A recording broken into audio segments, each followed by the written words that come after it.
उपसभापति महोदय, हम लोगों के सामने रेलवे समझौता आयोग की जिन सिफारिशों को मंजूर करने का प्रस्ताव है, वे सिफारिशें आंतरिक सिफारिशें हैं, क्योंकि रिपोर्ट ही अंतरिम रिपोर्ट है। अपनी रिपोर्ट में समझौता आयोग ने इस बात को स्वीकार किया है कि रेलवे की वित्तीय समस्याएं तथा अन्य दूसरी समस्याएं इतनी जटिल हो गई हैं कि गहराई में जाकर छानबीन करने की आवश्यकता है और उनका समाधान निकालने की जरूरत है।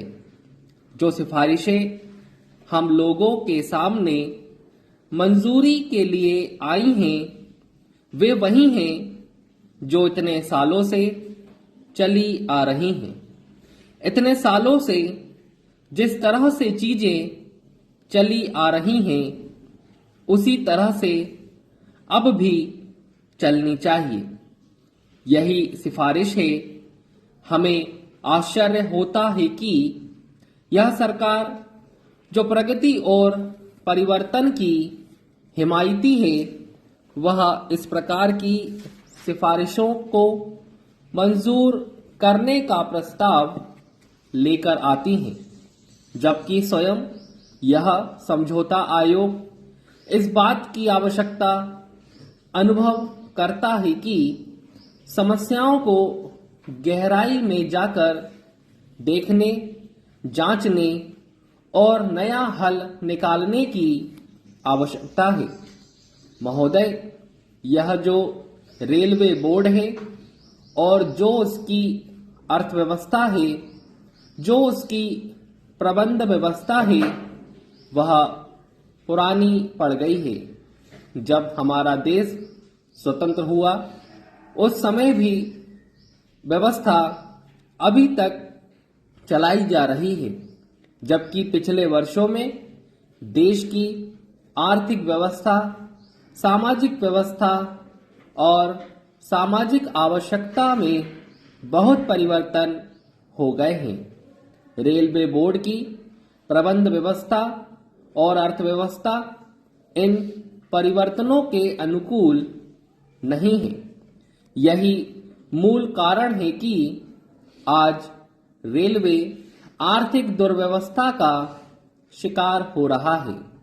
इसलिए जब तक हम पुरानी व्यवस्था को नहीं बदलेंगे और समय के अनुसार अर्थव्यवस्था और प्रबंध व्यवस्था में परिवर्तन नहीं लाएंगे, तब तक समस्याओं का हल नहीं निकलेगा। श्रीमान, दूसरी बात जो मैं निवेदन करना चाहता हूं, वह यह है कि रात दिन हम औद्योगिक अशांति की बात सुनते हैं। अभी भी मजदूरों की हड़तालें चल रही हैं। रेल मंत्रालय की ओर से कहा जाता है कि मजदूर हड़ताल कर देते हैं और रेल सेवा ठप हो जाती है। ऐसा क्यों होता है? इन प्रश्नों को हम अभी नहीं उठाना चाहते, लेकिन इतना अवश्य कहना चाहते हैं कि जब तक रेल के प्रबंध में मजदूरों का प्रतिनिधित्व नहीं होगा, तब तक आप रेल सेवा को सुचारू रूप से नहीं चला सकते। रेल की प्रबंध व्यवस्था में मजदूरों को भी सम्मिलित किया जाना चाहिए। रेल की अर्थ और प्रबंध व्यवस्था में रेल मजदूरों की भागीदारी के बिना औद्योगिक अशांति की समस्याओं से निपटा नहीं जा सकता।